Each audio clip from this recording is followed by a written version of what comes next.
Hello everyone, I am sir Malik and welcome to S Malik view. सलाम, नमस्ते, सत श्री अकाल। कैसे हैं आप लोग? और हाजिर हैं एक और नई वीडियो के साथ। और इस वीडियो का टाइटल है Galwan valley incident, story of brave Indian army. तो इस वीडियो को देखने से पहले ये कि बहुत ही खबरें हैं आजकल मीडिया में कि लद्दाख में उधर क्या हो रहा है, बहुत सारी चीज़ें जो कि नहीं होनी चाहिए थी।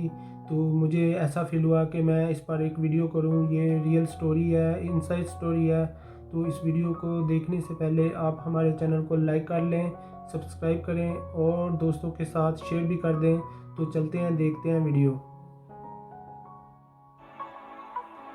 सब्सक्राइब कीजिए डिफेंस स्क्वाड चैनल को और बेल आइकन को दबाइए लेटेस्ट डिफेंस वीडियोस सबसे पहले देखने के लिए।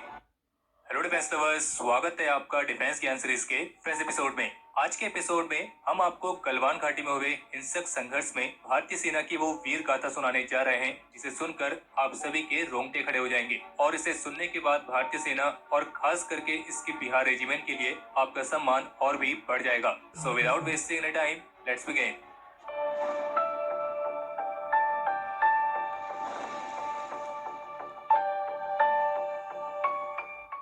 इस एपिसोड में हम आपको गलवान घाटी की जिस वीर गाथा के बारे में बताने जा रहे हैं, ये हमने कुछ टॉप सोर्सेज से प्राप्त की है और उन्हीं के मुताबिक 15 और 16 जून की रात को गलवान घाटी में बिहार रेजिमेंट के चीनी सेना पर किए गए हमले को सैन्य इतिहास के सबसे साहसिक और घातक हमले के तौर पर जाना जाएगा। डिफेंस अपडेट्स में हम आपको यहाँ तक तो बता चुके हैं कि 15 जून की रात को जो विवाद हुआ था उससे पहले भारत और चीन की सेनाओं के कर्नल लेवल्स के ऑफिसर्स के बीच गलवान घाटी की पेट्रोलिंग पॉइंट 14 पर एक मीटिंग हुई थी। और 15 जून यानी कि सोमवार की इस मीटिंग में भारत का प्रतिनिधित्व किया था 16 बिहार रेजिमेंट के कमांडिंग ऑफिसर कर्नल संतोष बाबू ने, क्योंकि उनकी यूनिट 16 बिहार इसी पेट्रोलिंग पॉइंट 14 पर तैनात थी। और फिर इस मीटिंग में चीन के कर्नल ने पेट्रोलिंग पॉइंट 14 पर बने अपने टेंट को हटाने पर सहमति दे दी थी। और असल में ये टेंट चीन की पीपल्स लिबरेशन आर्मी की एक ऑब्जर्वेशन पोस्ट थी जहां से दुर्बुक, शोक और डीबीओ यानी कि दौलत बैग ओल्डी रोड की निगरानी की जा सकती थी। और ये पोस्ट एक ऊंचे पहाड़ पर थी और चीनी सेना के अधिकार क्षेत्र में थी।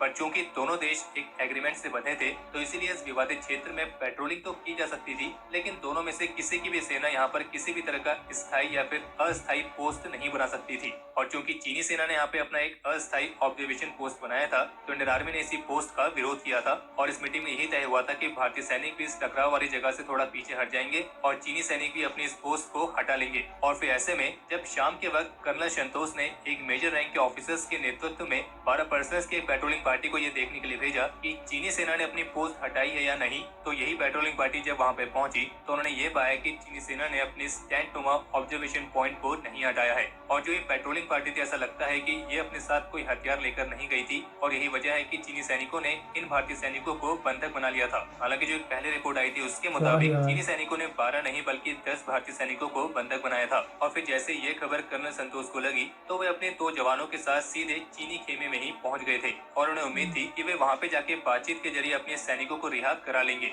और यही वजह है कि वे अपने 2 जवानों के साथ पहाड़ पर बनी उस चीनी पोस्ट पर पहुंच गए। लेकिन चीन के कैंप में पहुंचते ही कर्नल संतोष और उनके जवानों की कहासुनी हो गई। ज्यादा संख्या में मौजूद चीनी सैनिकों ने कर्नल संतोष और उनके कुछ सैनिकों को घेर लिया और लाठी, डंडों और कटीली तार वाली रॉड से उन पर हमला बोल दिया। और अचानक हुए इसी हमले में कर्नल संतोष और उनके 2 साथी वीर गति को प्राप्त हुए।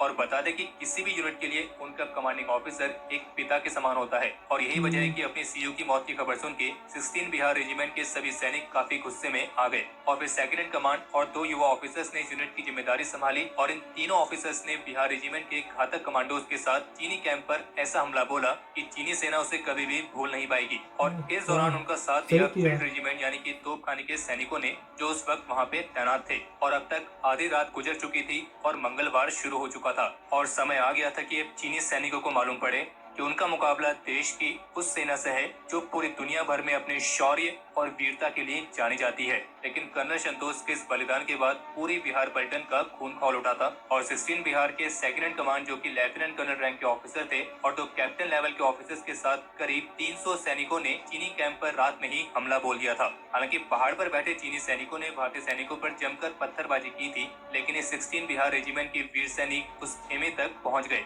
और जय बजरंगबली और बिरसा मुंडा था कि जय वाले अपने युद्ध घोष के साथ 16 बिहार के इन वीर जवानों ने चीन के कैंप में आग लगा दी और इस बार भारतीय सैनिक भी लाठी डंडे और बैनर से लैस थे और इस दौरान हमला राइफल की बट से भी किया गया। हालांकि दोनों देशों के बीच एग्रीमेंट होने की वजह से इस विवाद में कहीं से भी गोली नहीं चली थी, लेकिन इसके बावजूद भारतीय सेना ने ऐसा हमला किया कि चीनी खेमे में बुरी तरीके से हड़कंप मच गया और ये जो लड़ाई है ये कई घंटे तक चली थी और ये कुछ ऐसा था कि मानो स्वयं बजरंगबली लंका दहन करने के लिए आ गए हैं। और सोर्सेस के मुताबिक इस संघर्ष में 16 बिहार रेजिमेंट के घातक कमांडोज की प्लेटून ने कम से कम 15 चीनी सैनिकों की गर्दन तोड़ दी थी और जिसके चलते उन चीनी सैनिकों ने मौके पर ही दम तोड़ दिया था और कई चीनी सैनिकों के तो सिर पत्थर से भी कुचले गए थे। हालांकि जो चीनी सैनिक हैं ये पहले से ही तैयार थे और हमले के दौरान इन्होंने खास तरह की रायट गियर्स यानी कि दंगे के दौरान पहने जाने वाले फुल बॉडी प्रोटेक्टर से लैस थे, जिसके चलते लाठी डंडों का उन पर कोई खास प्रभाव पड़ने वाला नहीं था और यही वजह है कि भारतीय सैनिकों ने उनकी गर्दन ही तोड़ दी और कईयों के तो सिर पत्थर से कुचल दिए। बताते कि घातक प्लेटून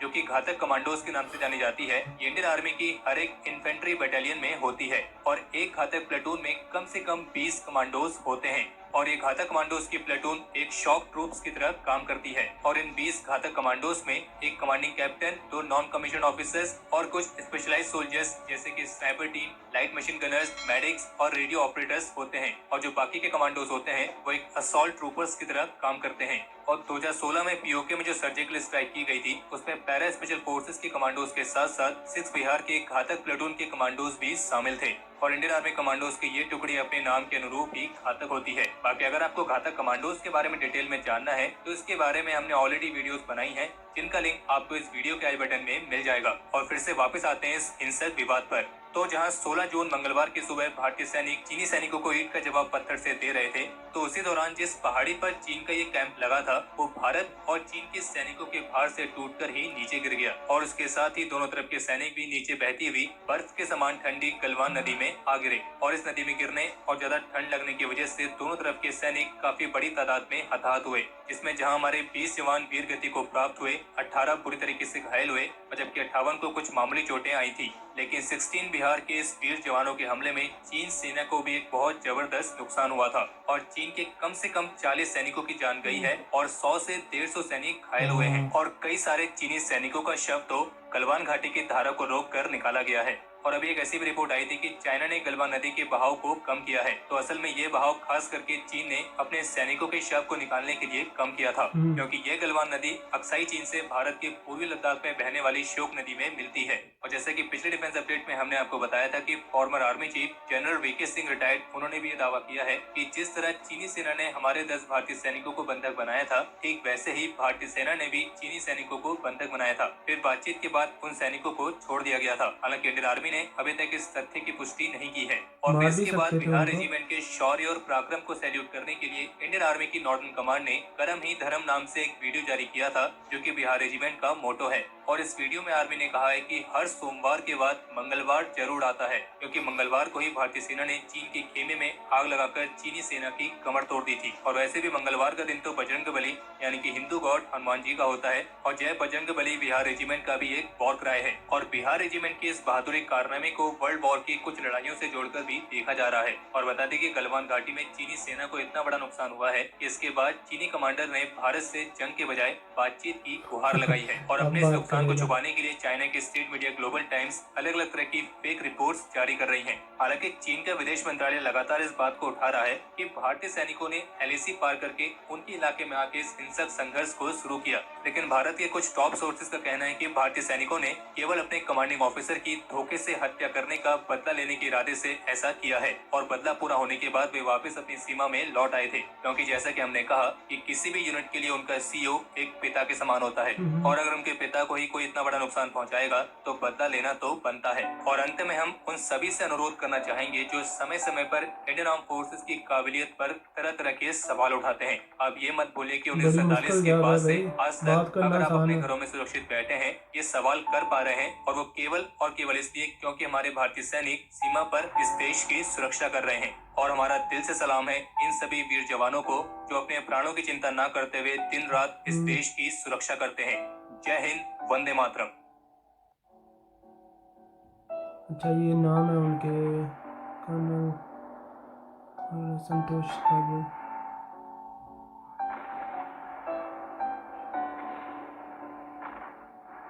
हवालदार है, नायब है, इसमें बहुत बुरा है यार, कसम से।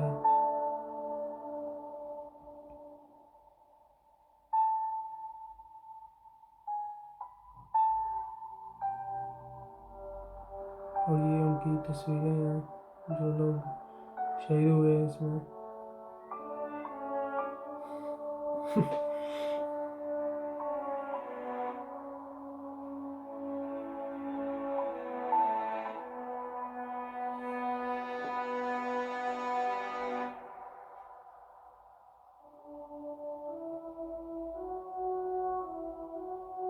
सो गाइस वीडियो देखी और इस वीडियो में यही पता चला कि यार चाइना ने जो किया वो अच्छा नहीं किया, इसलिए कि इंडिया ने तो जवाब दिया जो वो इंडिया का हक भी बनता था, और इंडियन आर्मी ने जिस तरह से उन पर अटैक किया बाद में।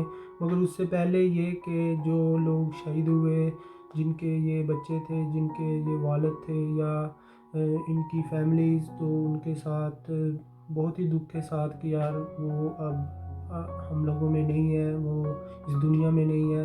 वो इसी वजह से कि चाइना, मुझे नहीं पता कि यार ये क्या चाहते हैं, क्या सीन है इनका। कि पहले तो कोरोना का ये सारा चल रहा है, उसके बीच में ये पूरी दुनिया लगी हुई है कि कोरोना के साथ किस तरह से फ़ाइट की जाए, और ये चाइना ने नया पंडोरा बॉक्स खोल दिया। और जिस तरह से इंडिया के जवान जो बात कर रहे थे उधर, जो आपके एग्रीमेंट्स हैं उनको ये तजावज़ कर रहे थे, तो उन्होंने बस यही कहा कि आप इधर अपनी जो मोर्चे हैं वो नहीं बना सकते क्योंकि ये डिस्प्यूटेड एरिया है। तो मैं ये सोच रहा था कि यार जब आप लोगों के एग्रीमेंट हैं, जब आप लोग वहाँ पर मोर्चे नहीं बना सकते तो क्या ज़रूरत है मोर्चे बनाने की। तो ये तो खुजली चाइना वालों की थी, उनके प्लान्स क्या थे ये तो अब अल्लाह ही जानता है, हमें नहीं पता। मगर जो उन्होंने किया अच्छा नहीं किया, और जिस तरह से वो सहमत हो गए थे कि वो मोर्चे उठा लेंगे क्योंकि इनके एग्रीमेंट्स हैं, तो बाद में उन्होंने ख़त्म नहीं किए और उसकी बजाय उन्होंने अटैक कर दिया इंडियन सोल्जर जो कि गन्स भी नहीं थी जिनके पास।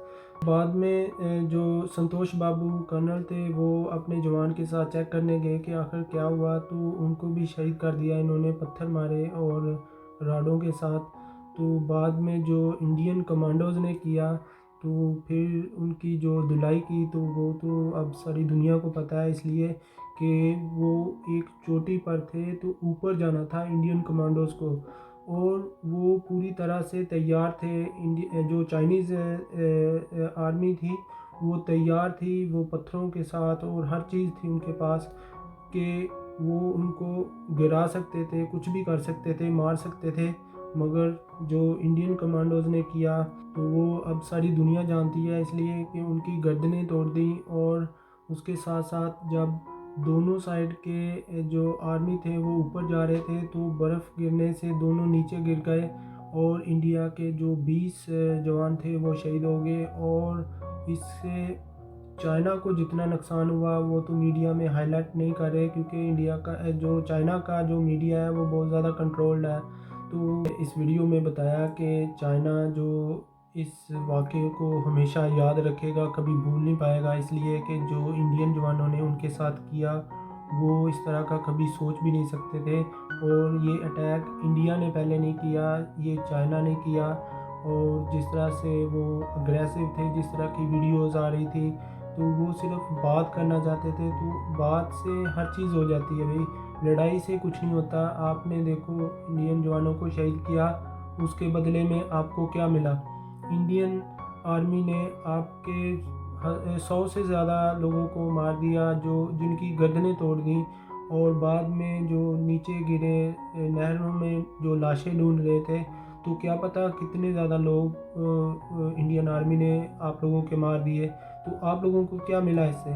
तो इस तरह की चीज़ें नहीं होनी चाहिए, छेड़खानी नहीं होनी चाहिए, जंग किसी चीज़ का भी सलूशन नहीं है। सो गाइज़ ये थी हमारी आज की वीडियो। आपको हमारी वीडियो कैसी लगी? अगर आपको हमारी वीडियो अच्छी लगी तो प्लीज़ आप हमारे चैनल को लाइक करें, सब्सक्राइब करें और बेल आइकन को दबाना ना भूलें, ताकि आप देख सकें बर वक्त हमारी लेटेस्ट वीडियोज़। तो मिलते हैं नेक्स्ट वीडियो में। अल्लाह हाफिज़।